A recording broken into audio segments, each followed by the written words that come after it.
Hello and welcome. You're watching a special edition of India Upfront. I'm Padmaja Joshi. It's exactly 10 days since the results were declared for elections that were held across several states which are in varied parts of the country. Now, there were many things that were said in analysis of those results. Remember that those states came from the east, west, northeast, south and the heart of India, Madhya Pradesh. But the overarching narrative was that the saffron sweep of the BJP shows that they are limited to the so-called Gaumutra states, and the south will be a final frontier that the BJP will never be able to break.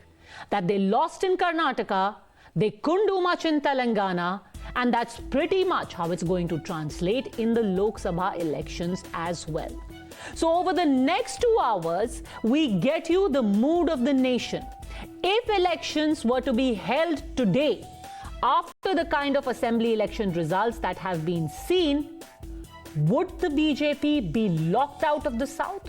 Would its footprint be limited only to the so-called cow belt or the Hindi heartland? And is that a bastion that remains unconquerable? Every state's numbers analyzed over the next 2 hours, but we'll start today with the so-called South Challenge of the BJP, where the parties continue to hold their ground. Let's get you started with the numbers of the Times Now ETG survey straight away, but we are first going to start with the methodology. Let's first tell you about the sample survey. The sample is of a size of 1,47,231. So that's the size of the sample. We've seen at least 270 people. We've surveyed at least 270 from each Lok Sabha constituency, and the margin of error is plus minus 3%. We'll get started right away with the state that perhaps was the story of this election, and we've been saying it right from the beginning. Telangana, which the Congress swept away the BRS, and the BJP made gains on its vote share and seat share, remained for us the story of the assembly elections. How would they vote in the Lok Sabha if elections were to be held today? 32% would vote for the BRS, 24% for the BJP, 37% for the Congress, and the others are at 7%. Now let's take a look at the seat share of Telangana. What would it look like if elections were held today? And here is the big story emerging. 3-5 to the BRS. BJP is at 3-5 as well, and the Congress would be at 8-10. Others would get about 1 or 2, which is again perhaps the AIMIM. Let's do a comparison. How does this compare to 2019? The BRS is reduced from 9 to about 3-5.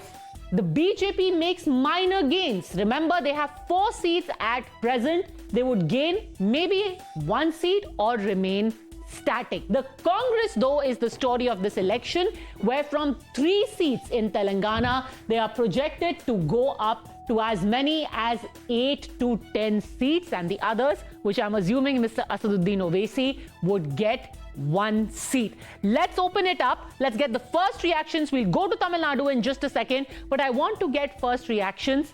Narasimha Rao, not too many gains to the BJP, but the Congress is giving a story here where they are nearly doubling their footprint in Telangana. Padmaja, good evening to you and all the viewers. I think, you see, if you do a poll immediately in the aftermath of an election, assembly election, you will not really know what is going to happen. You will certainly get a favorable projection for the party that has just formed the government. Let me tell you, in 2018, if you had done a poll immediately after KCR won assembly polls, people would have predicted that BJP would get 0 seats. But we went on to win 4 parliamentary seats after a space of 4 months. But take my prediction this time.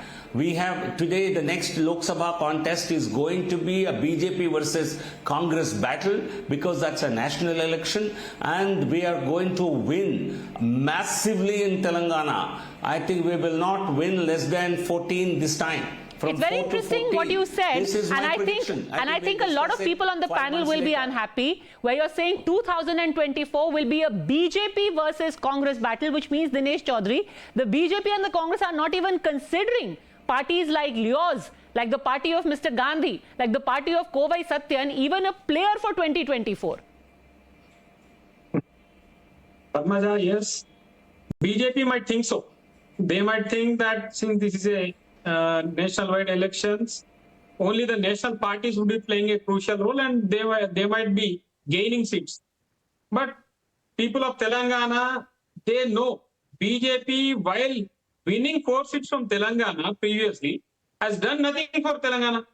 They couldn't achieve any special projects for Telangana. They couldn't even achieve what was promised to Telangana in the 2014 AP Reorganization Act. They couldn't get any additional funds also to Telangana. So, while the Congress has recently come into power in Telangana, they might have an initial advantage in these elections. But in the coming days, the people will start to realize how Congress could not deliver on its poll But tell me promises. this, who is a bigger enemy for you in the 24 elections, the BJP or the Congress? Who are you going to abuse in all of your rallies? Are you going to say that Mr. Modi doesn't deliver, or will you say Mr. Gandhi? And I mean Rahul Gandhi, not Mr. Pugal Gandhi doesn't deliver. Who's going to be your target? Little confusing now. Neither of them is a friend to us.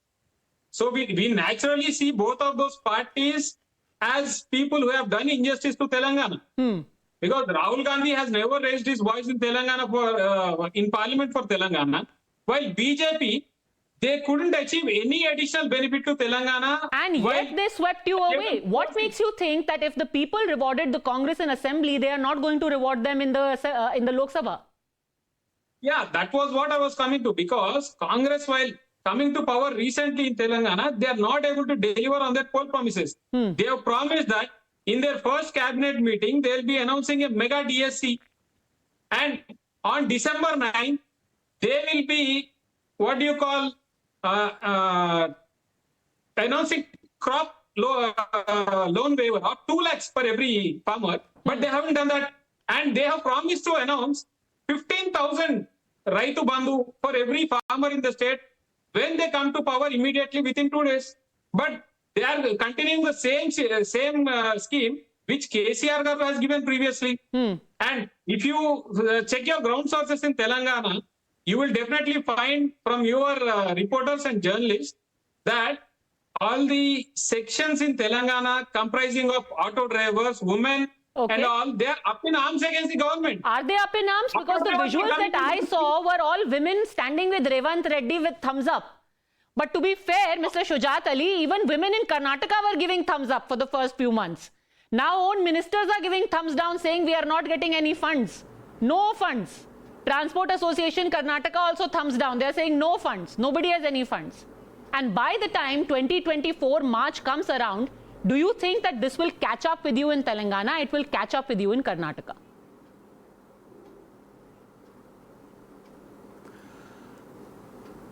Padmaja, first of all, I would like to tell one thing.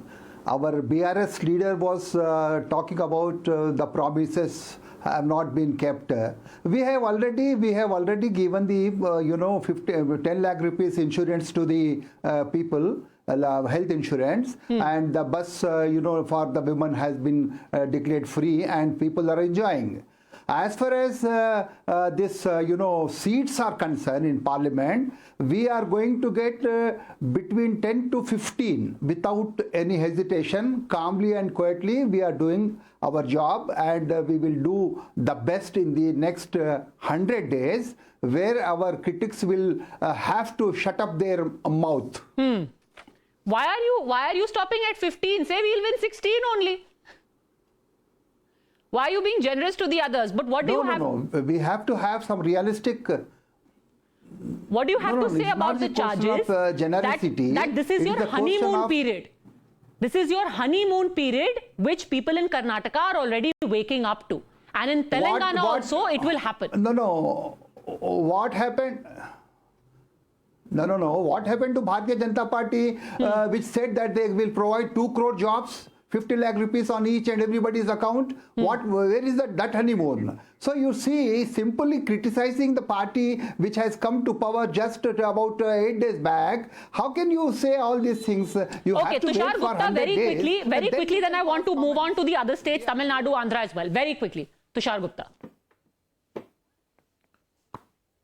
In Telangana, the Congress and the BJP are increasing their vote share compared to 2019. And the BJP will go all hammer and tongs in the Lok Sabha campaign for Telangana, given how they have been routed in the state election. If it becomes a three-way contest, Padmaja, which it will in a lot many seats, the BJP has a lot to gain than the Congress and the BRS. A stronger BRS will hurt the Congress in the Lok Sabha elections, not the BJP. That's my limited point. Okay, a stronger BRS will hurt the Congress.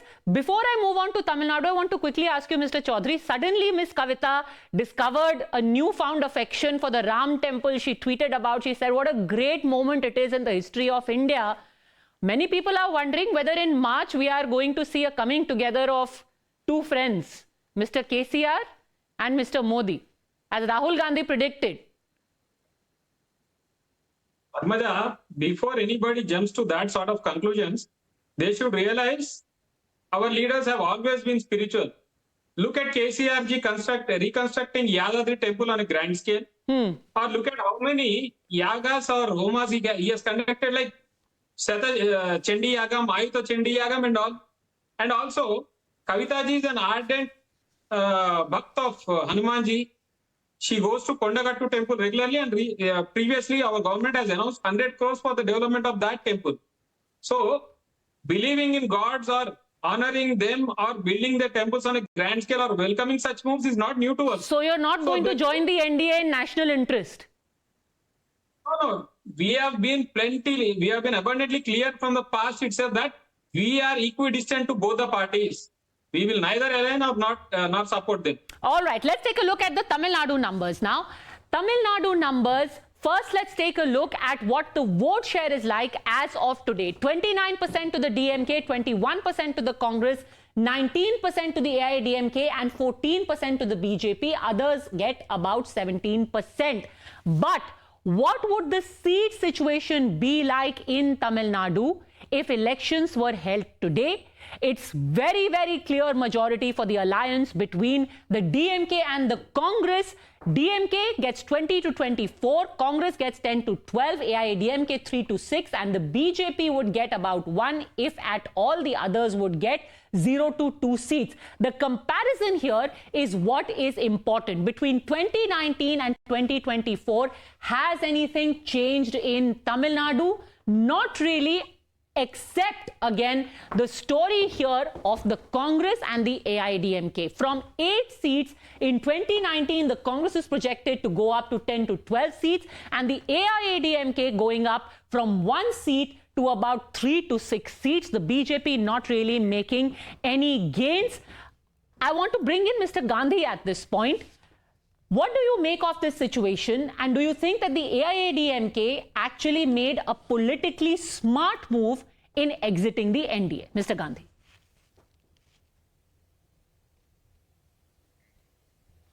See, Padmaja, I'm quite surprised with the numbers which you have put out here, because we don't see any opposition in the state of Tamil Nadu for DMK. We will sweep the elections and we will get all the 40 seats in our hand. Because for the following reasons. One is 14% for BJP is a non-starter in Tamil Nadu. BJP will not cross even 5 to 6% of the votes and cannot win even 1 seat in Tamil Nadu, number one. Number two, the opposition here in Tamil Nadu is in a complete disarray. You take it BJP or you take it ADMK. As far as ADMK is concerned, ADMK is split into multiple factions, the Edapadi faction, the OPS faction and the TT Vidyanagaran faction. And they don't have any substantial leader within the party. And also the misrule of the ADMK government for the last 10 years have dearly costed them. So they will not even get 1 seat. Whether they are part of BJP, whether they have exited BJP or NDA, whatever be the case, we are least bothered about it. As far as Tamil Nadu is concerned, let them be together. Let BJP and ADMK be together.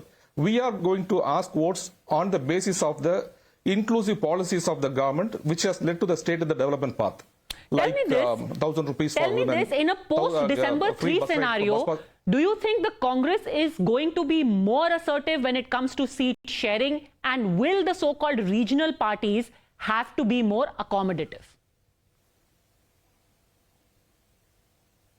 See, there are two things. Post-December 3, we are very, very clear that Congress and India Alliance, particularly Congress, has to do a thorough inspection, because this is an alarm bell for Congress to do an introspection of its own functioning.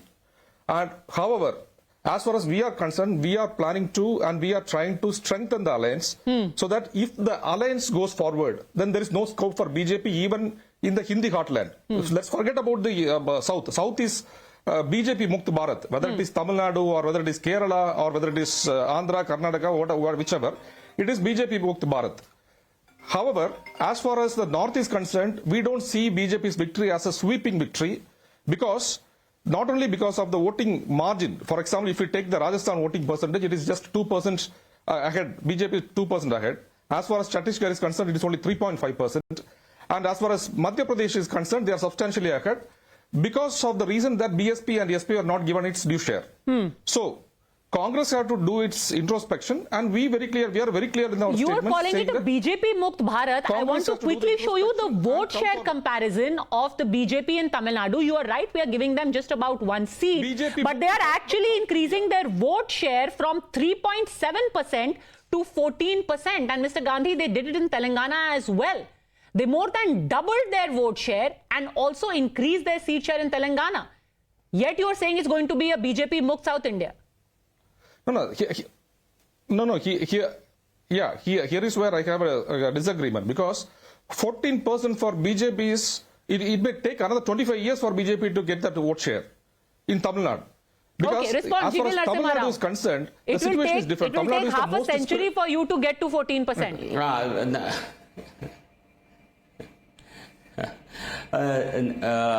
Padmaja, have they counted the Karnataka out of India or out of South India because it doesn't suit them? Don't we have 26 parliament seats in from Karnataka in the present house, 25 for the BJP plus 1 supported by the BJP? Has that happened 100 years ago? It has happened in 2019. My dear friend, you can't close your eyes. We have 26 MPs from Karnataka. We have 4 MPs from Telangana. We will improve on that strength for positively in 2024. And certainly Tamil Nadu, we didn't win any seats, but that doesn't mean we become irrelevant. And what is the standing of parties like Congress? When have you contested elections alone in Tamil Nadu? When has DMK contested elections? They should be ashamed. They can't, no one knows what these parties are, what DMK is outside Tamil Nadu. No one would even know you. We are a national party. We are in power in 13 states in the country. We have a majority of our own in Lok Sabha, in 2 successive Lok Sabhas, and we are sure to win a 3rd time with a majority of our own. Okay, Mr. And Gandhi, Tamil quickly Nadu, respond. people are fed up with the DMK Congress coalition. Okay, Mr. Gandhi, quickly respond, and let me remind you that this was done immediately after December 3. Since then, a lot of water has flown into Chennai, and that water actually hasn't been taken out, where people were left in the darkness, were left without power for a week. So things can change in politics very, very quickly.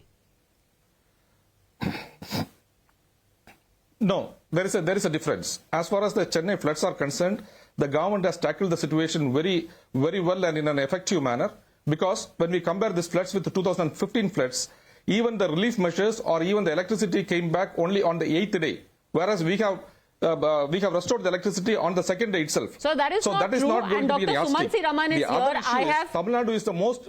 Yeah, this is not about the floods per se, but I can assure you that there were people who on the 7th day were heckling MLAs of the Congress and the DMK saying, go back, we don't need your food packets, we don't need 2 bottles of water from you because you were not here when we were in the dark without food and water. The point I'm trying to make is that right now things may seem rosy, but sometimes circumstances can catch up with you in the most unexpected ways. No, the issue is when there is a natural disaster, there will be discontent. There is no doubt about it, some sort of discontent. But what is the degree of that discontent is what matters. Here, vast section of the people are happy with the way the government has functioned, the government has government's preparedness with respect to the handling the flood situation, etc. Therefore, this is going to be a positive sign for as far as the DMK is concerned. It is not going to affect the DMK in any manner. Point number 2, as far as BJP is concerned, BJP's inroads into Tamil Nadu is concerned. Let me also make it clear that Tamil Nadu is the most spiritual state in the country with more than 40,000 temples.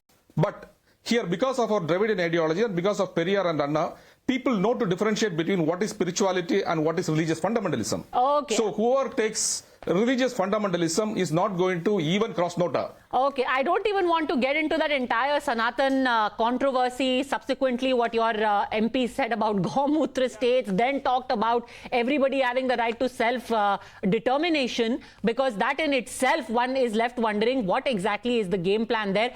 Kovai Satyan, where does the AIADMK stand in all of this? Yes, you have made gains in terms of seats, but eventually, what use are 3 to 6 seats if you don't have a share in power?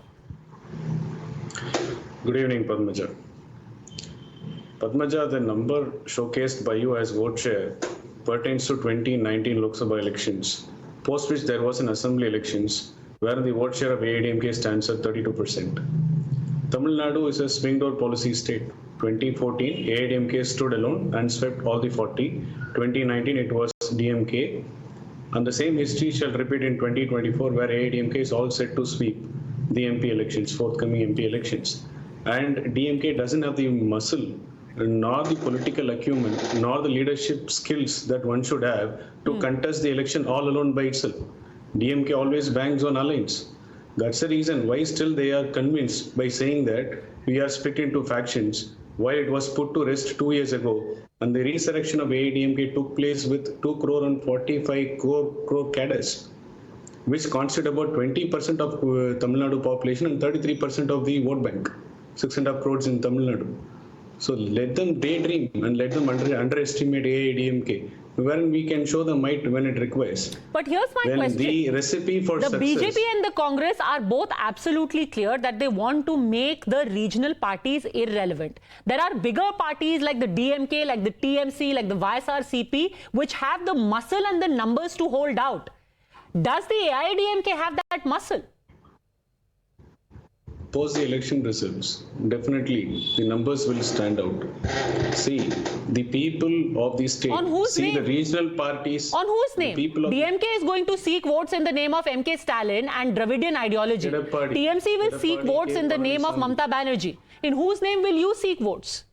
Edapadi K. Palaniswamy, because there is no other one to represent AIADMK. They're all done and dusted. They're joining hands with DMK, trying to topple AIADMK, split into factions. All the evil designs are done and dusted. Okay. AIADMK is with EPS. Let me tell you one thing. The people of Tamil Nadu see the regional parties as the true representation of them. The Telangana win is not a gateway for any national party, be it BJP or anyone, barring Karnataka. Okay. It will Dr. take a Suman long Raman, time. Dr. Suman Raman, who do you think is better placed over here? The DMK or the AIADMK to take on the BJP in 2019? Because we must remember and take a comparison, a look at the comparison of the vote share. The fact is the AIADMK has managed to hold on to its core voters from 18.7% in 2019. Their vote share remains stable. They are currently at 19% according to our poll. Okay, Padmaja, I believe that the DMK Congress combined is benefiting from a split opposition.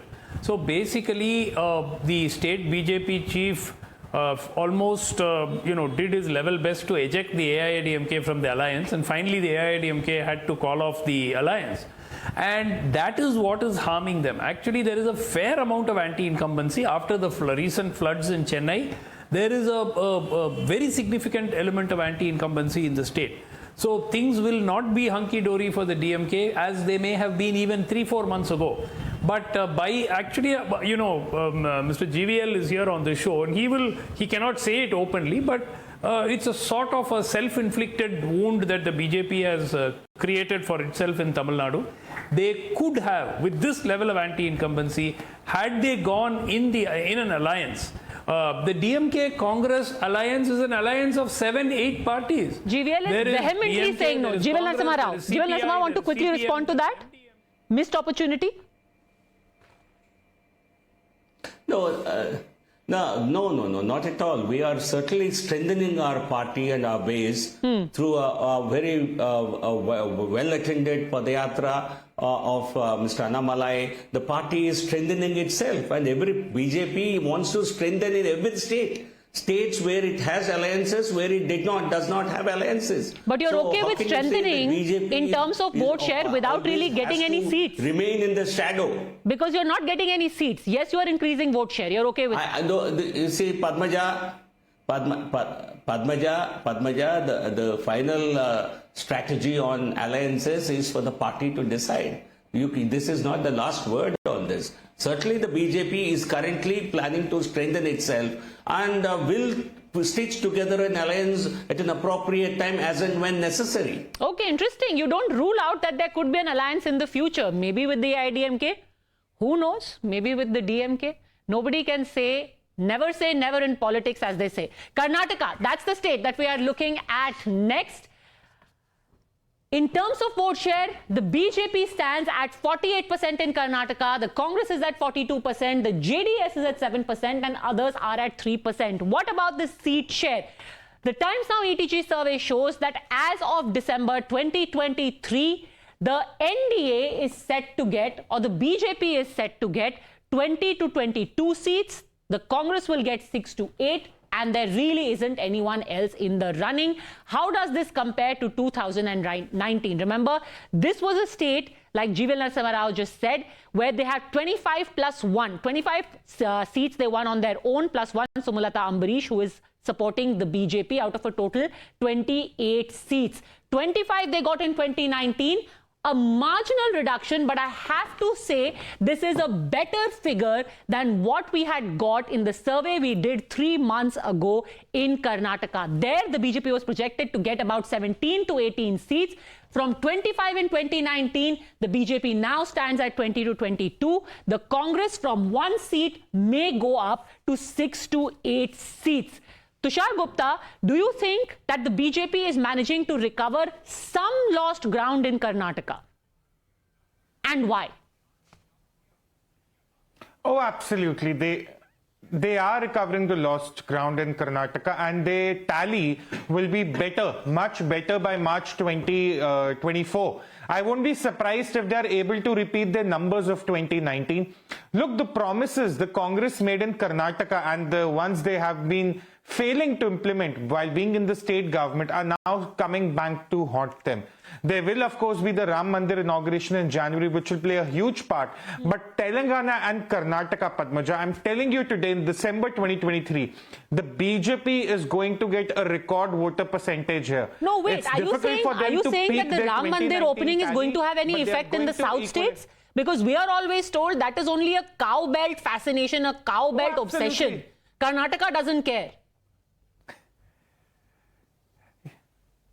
You know, that is perhaps the short-sightedness of some of the regional party leaders there. But February 2024, a lot of South Indian states are going to vote for the BJP. In Tamil Nadu, it will be a significant increase in the vote share. In Karnataka, it will be a tally equivalent to 2019. In Telangana, it could be at least 6 seats. The only silver lining for the Congress is that they might be able to secure, in the best case scenario for them, maybe 1 to 2 seats in Karnataka, but nothing more than that. The promises they made during the campaigning in April and May, they are failing people on that front. You see people being angry about the free bus rides, that they're not bus available. You see what happened with the DMK in the recent Chennai floods. People are going to make up their minds in the next 2 months. Okay, let's talk a little bit about the after effects of the Ram Mandir opening. Dr. Suman C. Raman, you are laughing, but if the choice is to be made on the one hand, between Sanatan being called dengue, malaria, AIDS, what have you, and on the other, a Ram temple being open to everyone, Kashi Tamil Sangamam that is underway,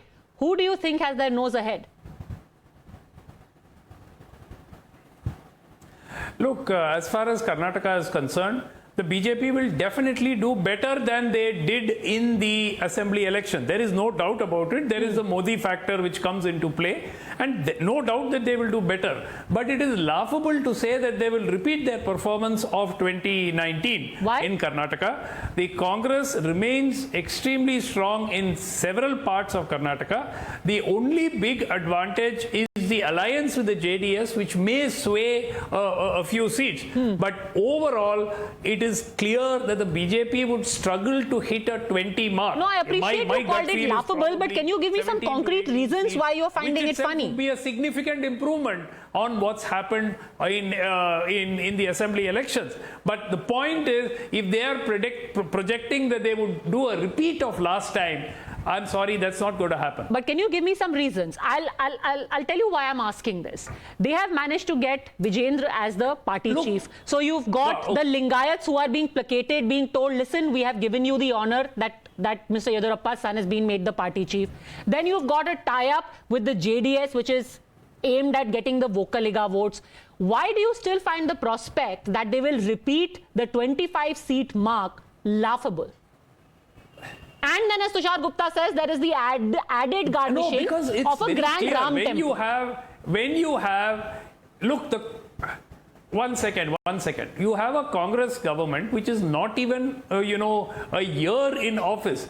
And at the end of the day, despite what the other gentleman said, a large number of the poll promises, including free bus travel for women, the scheme of giving monthly amounts to women in the state, many of these schemes have been fulfilled. So I don't believe that there would be a huge anti-incumbency against a government which is just about Tushar, quickly respond. I will get in Mr. Gandhi also. From the time of elections. Because he also was smiling at the mention of Ram Temple. Yes, Tushar, quickly respond. Mr. Suman sees...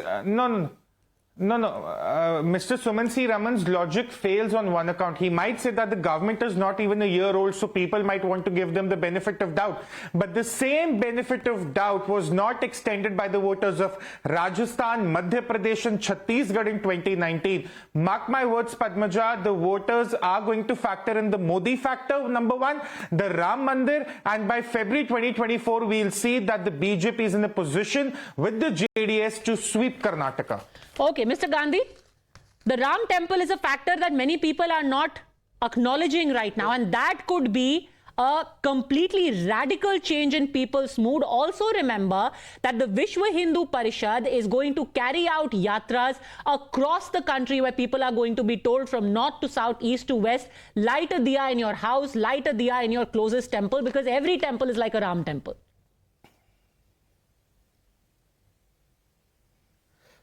See, Padmaja, the statement of Mr. Tushar itself is a proof that BJP is using Ram or God as a play of politics here. That is exactly what is the issue in Tamil Nadu. Even, let me put it in a single line, even if Lord Ram comes and contests here, people may fall on his feet, people may light diyas, etc., but people will not vote for him. That is the rationalist viewpoint of people of Tamil Nadu under the Dravidian movement. So we don't have any issue with respect to Ram Temple or Lord Ram.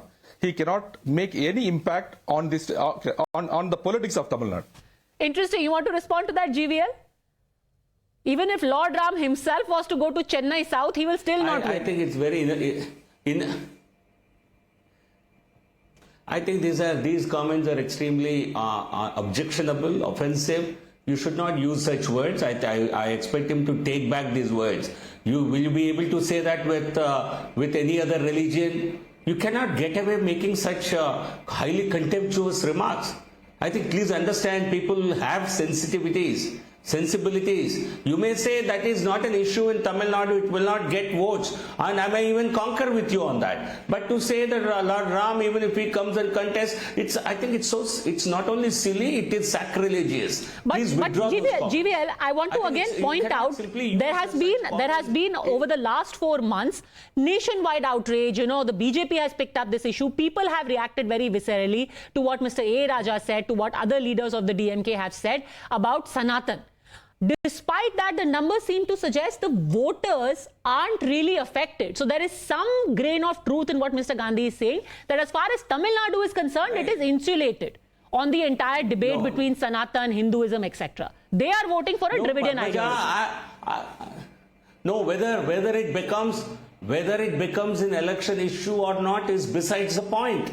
We will vehemently oppose any such objectionable comments about Sanatan Dharma. It may not get you one vote. It doesn't matter. Okay. This is not just an election issue. It relates to this country's Atma Vishwas. It relates to this country's pride. Okay, You Kovai cannot Satyan wants to indulge come in a commentary like this, and what he said just now is highly contemptuous. Kovai Satyan. The narrative spun by DMK is from their parent body, Dravidar Kalagam, which is atheist. DMK don't represent the true Dravidian ideology. All are one, God is one is AIADMK's ideology, which is very well accepted by the people. That's why 50 years since the party started, we ruled the state for 31 years. And why DMK is being shown the door is because of these imbecile statements made by many. It's not that people are not hurt. People are hurt, but they don't react. They react at the time of voting. It is there in the ballot boxes. But these numbers don't seem to reflect that. In terms of vote share, seat share, that anger doesn't seem to be reflecting right now. I said, Padmaja, the vote share what you quoted was 2019. Assembly elections has a different numbers to say. AIADMK is at 32%. But sir, we have agreed on the fact that you cannot compare Assembly to Lok Sabha. People vote for very different things in the Lok Sabha, very different things in the Lok Sabha, in the Assembly. That's where I added the other point. Tamil Nadu is a swing door state, both Assembly as well as the parliamentary elections. Okay. 2014 it was AIADMK, 2019 was DMK. And now they're all the time has come for them to be shown the door.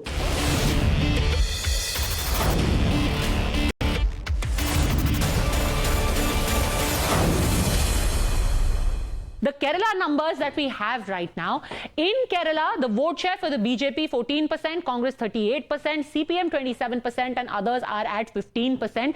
In terms of seat share, let's see if Mr. Vijayan is going to be able to hold on to his state and all of its seats. The Congress still ahead here. The Congress gets 11 to 13, BJP barely anything, 3 to 5 for the CPM and the others, IUML gets 1 or 2 seats. The comparison on seats in Kerala is as follows. Between 2019 and 2023, the change that has happened is that the CPM has increased its tally a little. The Congress may go down a little bit, but largely status quo. Let's now talk about the state of Maharashtra, a very interesting state because how the political equations have changed there. NDA gets 48%. MVA gets 41% and others get 11%. But what about the seats? How do the parties fare in terms of seats over here? 27 to 31 to the NDA out of 48 and MVA gets 16 to 20 out of a total 48 seats. Let's quickly also take Andhra Pradesh, but I will come back to Maharashtra after that. The 2019 to 2023 comparison of Maharashtra is what we saw there. We'll come back to that in a second. But Andhra Pradesh largely seems to show the same trend. 50% vote share for YSRCP, 37% for the TDP, 10% for the Janasena, and the BJP is just at 1%. In terms of seats, 24 to 25 for the YSRCP.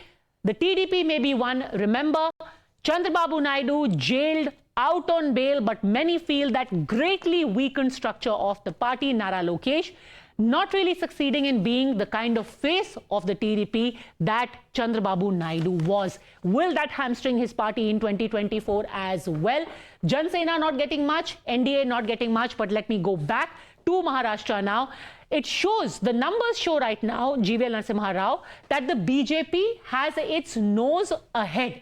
From 23 seats in 2019, you are increasing your tally with the NDA, but that's also because now you have an additional NCP. The main question that many people would actually, including myself, would ask, we are giving you this 27 to 31, but are you certain about the seat sharing between the three parties? How are you going to contest the seats? Certainly, I think, Padmaja, we have, in a very difficult, delicate situation, we have been able to put together a very stable coalition government in Maharashtra.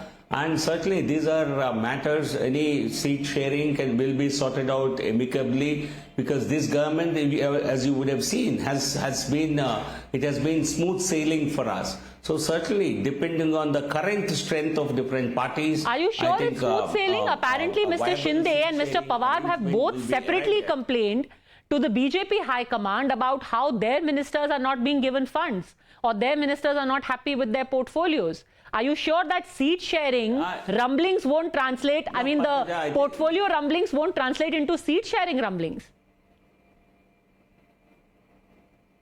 Not at all, because when they know they have a stable government in Maharashtra, and they have a very stable and a very progressive government in Delhi, which is bound to come back to power with Honorable Prime Minister with leadership under his leadership again, I think we will have no difficulty. But certainly the opposition might have difficulty in working out a new arrangement, because the political parties in the so-called UPA there, I think it's not called UPA there, whatever name it is called. Maharashtra Vikas I think they will have Aghadi, difficulty in seat adjustments, because that's a new combination. Do you think that whatever it is. that in itself, Dr. Sumansi Raman, is something that the BJP now is managing to replicate state after state? This whole thing of Ek Modi Sab Par Bhari. So whether it is the NDA in in Maharashtra, or whether it is other allies in other states, Ek Modi Sab Pe Bhari. Yeah, 1 second. Padmaja, if you look at the NDA last time and the NDA this time, Maharashtra was 41 out of 48. Now they're going down 10 seats. Now that's the way you have to look at it. Last time the BJP Shiv Sena alliance in Maharashtra won 41 out of 48 seats. And today, if you are predicting 30 or 31 seats for them, they are straight away going to go down by 10 to 12 seats. So that's a setback. They're losing 10 to 12 seats in Maharashtra. They're losing about maybe around 3 or 4 additional seats in Karnataka. So overall, if you look at the pattern of, they're not gaining in Tamil Nadu, they're not gaining in terms of seats in Kerala, they're not gaining a seat in Andhra, maybe 1 seat here and there in Telangana. But net, if you calculate, they're about 15 seats down in the South and Maharashtra. That is the net figure that we should be looking at. That 15 has to be made up somewhere. Remember, there are going to be further losses in West Bengal. There are going to be losses in Bihar. Where are these losses going to be made up? Because the BJP maxed out in the Hindi belt last time. They literally swept the Hindi belt. Probably 5, 6 extra seats in UP. But where is it going to be made up? Where is it going to be made up? Tushar and then GVL. Yes. It's too early to estimate that the BJP, or the NDA rather, would be losing 10 seats in Maharashtra compared to the 2019 tally. I remember interacting with the senior Maharashtra leader on the issue of the 2024 Lok Sabha elections. He told me one very interesting thing, Padmaja. He said in 2019, whoever was a contemporary or whoever was in the opposition is now a part of our alliance. So the only challenge for the NDA in Maharashtra would be to get the seat sharing right between the 3 new allies, or this new alliance that has come up after the, in the last 2 years. And we still do not know where Sharad Pawar will move. We still don't know how NCP will move its cards. What the makes you Shiv think Sena, he will as move? it were, is not the same force as it was in 2019. Sharad Pawar says he is with the Maharashtra Vikas Aghadi. Why do you think he'll move? As of today, Padmaja, as of today, he is with the MVA, but come 2024, we don't know what will happen. And I sort of disagree with Sumansi Raman's analysis that the BJP is losing. Okay, Mr. Shujat Ali quickly wants to respond to you. Yes. See, we are going to give the best performance from South and also from Maharashtra. According to our estimate, we are going to get around 120 seats from all these states, and we will have a very great say in the formation of government from the South. And in North, our performance will be the best, particularly in Bihar and Uttar Pradesh. No, but sir, it's great that you are very confident of great performance everywhere, but could you care to explain why? Why do you think you're going to do so well in Maharashtra, for example? What are the factors working for you? Are the Marathas going to vote for you?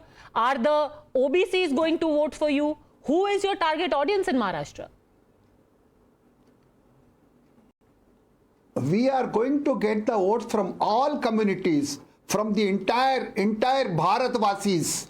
And why we are going to win? Because the so-called Maharashtra-led government is nothing but a corporate house and the adda of corrupt people. If the BJP is getting somebody from Congress party, he will be one of the best gentlemen. He will be like a pujari. So people have understood the ugly politics of the BJP. That's why we are sure that we are going to come to power in the entire country, particularly from South India and Maharashtra. Our performance will be superb. With the greatest of respect, sir, that is exactly what you said before the 5-state polls whose results came out on the 3rd of December as well. And full credit to you for Telangana. But the fact is, this very rhetoric was not something that the people bought into in 3 states which give 65 seats to the Lok Sabha. Chhattisgarh, Madhya Pradesh and Rajasthan give 65 seats to the Lok Sabha. In 2019, BJP won 62 of these seats. And in just a while from now at 9 p.m., we will actually lead you straight into those 3 states as well. What is the mood of the nation there? But let's quickly now take you through the rest of the states on India Upfront. In Goa, what are the numbers like? In Goa, the BJP has a 50% share, 46% to the Congress, others at 4%. Let's quickly take a look at the seats as well. The BJP getting out of the 2 seats, both seats go to the BJP. In Assam, what is the picture looking like? Of the total seats, 49% vote share to the BJP, 35% to the Congress, AIUDF 8%, others at 8%. And in seat share, you have the BJP in a clear lead, 9-11, Congress 2-4, AIUDF 1 seat. And in overall Northeast, in the other states, barring Assam, this is what the situation is like. Of the 11 seats, 4 to 6 will go to the BJP. The Congress will get about 2 to 4 seats. The Union Territories also, let's take a look at the Union Territory numbers. 2 to 4 will go to the BJP.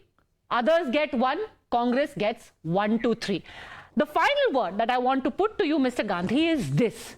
Now, there are a lot of people who are almost assuming. Fitch actually published a report saying Narendra Modi is going to come back between December and May. What do you think could happen to prove Fitch wrong?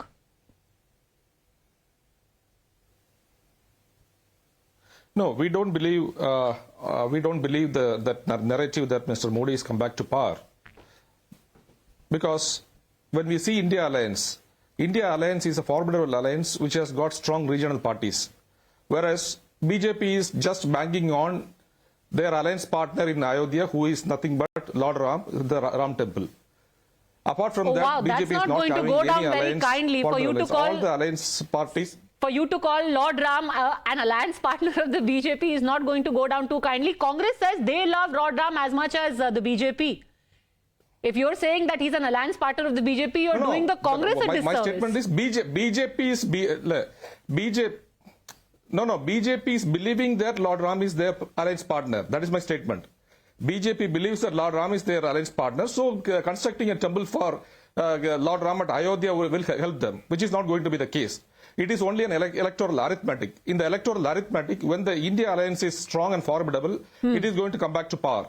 Whereas, as far as the BJP is concerned, all the alliance partners are not even having councillors but or the BJP even says an MLA. They don't need alliance partners. Parties. We don't know whether these parties are... They've done swimmingly well without alliance partners. As their slogan goes, Ek Modi sab pe bhari. They only need Modi. That is what I said in the beginning itself. The 5-state election is the eye-opener for Congress. The Congress also have to do a self-introspection where it went wrong and they have to come back. Okay, so the villain of the piece is the Congress. Very quickly, Narasimha Rao respond. Correctly.